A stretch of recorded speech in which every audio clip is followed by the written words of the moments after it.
अस्सलामुअलैकुम वरहमतुल्लाहि वबरकातुहू। नाज़रीन मोहतरम, आपको बहुत ही बड़ी ब्रेकिंग न्यूज़ से आगाह करते चले जाएँ।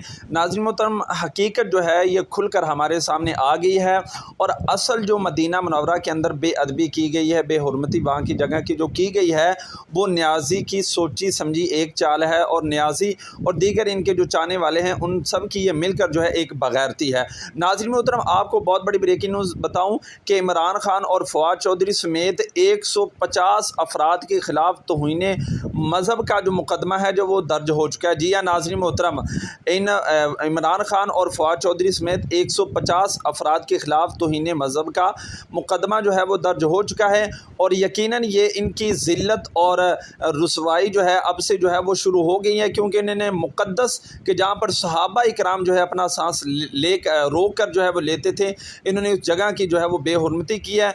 तो अब ये मज़ीद ज़लील होंगे। पहले भी ज़िल्लत इनका मुक़द्दर है और अब इंशाअल्लाह दुनिया देखेगी कि इनके साथ होता क्या है। नाज़रीन मोहतरम, ये सोची समझी चाल है पीटीआई वालों की और पीटीआई वाले जो है वो कह रहे हैं कि ये जनाब इस तरह इन पर जो है वो लेबल लगाया जा रहा है। ये कोई लेबल नहीं, ये इनकी सबसे बड़ी जो है वो बग़ैरती है और अब ये अपनी बग़ैरती का जो है वो इज़ाला अब करें और दुनिया देखेगी कि अब इनके साथ होता क्या है।